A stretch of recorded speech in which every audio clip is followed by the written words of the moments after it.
Border Bangladesh major general Mohammad Ashrafuzzaman Siddiqui OSC BSP SEP NTC PSM থেকে বিনীত অনুরোধ জানাচ্ছি।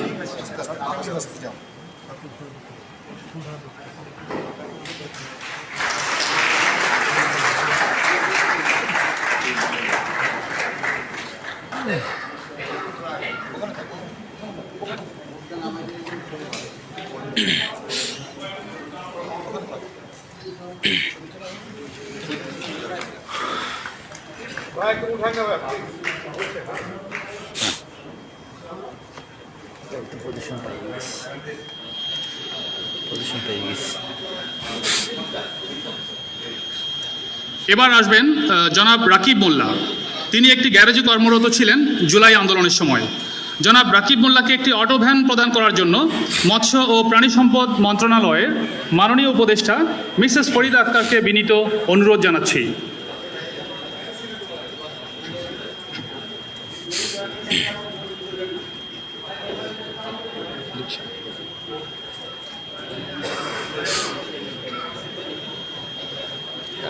সাংবাদিক অবস্থা আছে।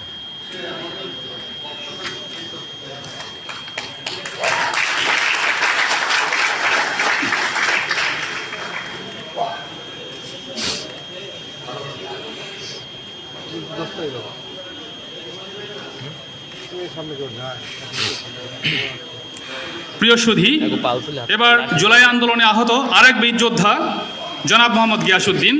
তিনি একটি খাবার হোটেলে কর্মরত ছিলেন। ভবিষ্যতে স্বাবলম্বী হবার উদ্দেশ্যে একটি রিক্সা হস্তান্তর করার জন্য স্বরাষ্ট্র মন্ত্রণালয়ের মাননীয় উপদেষ্টা লেফটেন্যান্ট জেনারেল অবসরপ্রাপ্ত মোহাম্মদ জাহাঙ্গীর আলম চৌধুরীকে বিনীত অনুরোধ জানাচ্ছি।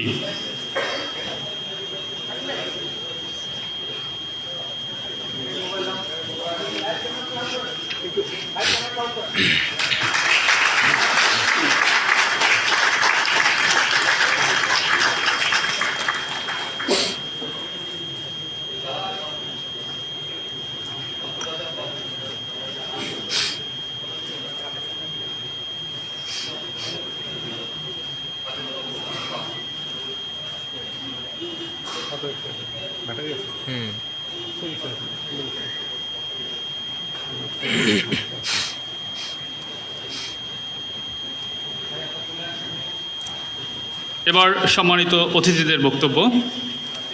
উপস্থিত সুধী, এখন বৈষম্য বিরোধী ছাত্র আন্দোলনের আহ্বায়ক, সকলের পরিচিত মুখ জনাব হাসনাত আবদুল্লাহকে সংক্ষিপ্ত বক্তব্য প্রদানের জন্য বিনীত অনুরোধ জানাচ্ছি।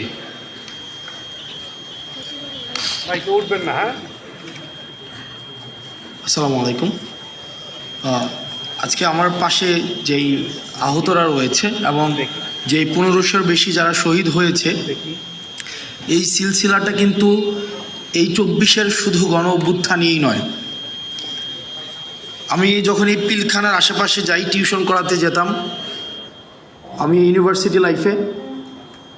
2009 সালের ফেব্রুয়ারিতে যেই ঘটনাটা ঘটেছিল, the first intentional killing of this land heroes, the first intentional killing, এটাকে এটা স্লটার বলা যায়। এবং স্টেট পেট্রোনাইজড এমন স্লটার আর পৃথিবীতে কোথাও হয়েছে কিনা সেটা আমরা নিশ্চিত নয়। এই পিলখানার সাথে এটার সিলসিলা শুরু হয়েছে 2009 সাল থেকে এবং এটার চূড়ান্ত পরিণতি 2024-এর এই 5 আগস্টে হয়েছে।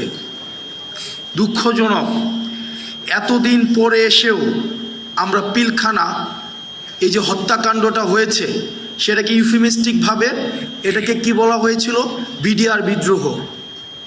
পিলখানা একটা হত্যাকাণ্ড, স্টেট প্যাট্রোনাইজ করে একটা ইন্টেনশনাল ঘটিয়েছে এবং সেটাকে দেখানো হয়েছে যে এটা নাকি একটা বিদ্রোহ। আমার বয়স 27 বছর, আমি তখন ক্লাস 5-এ পড়ি যখন এই ঘটনাটা হয়। এখনো পর্যন্ত এই যে কফিনের যে দৃশ্যটা আমার চোখে ভাসে, যে নিজের সহকর্মীর কফিনের দৃশ্যটা নিয়ে যাচ্ছে এবং এই মাটির সবচেয়ে কঠিন মনের মানুষ যারা, সবচেয়ে দৃঢ় প্রতিজ্ঞ মানুষ যারা, তাদের চোখ দিয়ে পানি পড়ছে এবং তারা নির্বাক। এবং আমার অনেক অফিসারদের সাথে পরবর্তীতে কথা হয়েছে, সেদিন তারা প্রস্তুত ছিল যারা এই ধরনের আক্রমণটা ঘটিয়েছে তাদেরকে প্রতিরোধ করার জন্য, কিন্তু কোনো ডাইরেক্টিভস পাওয়া যায়নি। সন্ধ্যা পর্যন্ত অপেক্ষা করতে হয়েছে, কোনো ডাইরেক্টিভস নাই। যখন ইন্টেনশনাল অপারেশনটা ডান হয়েছে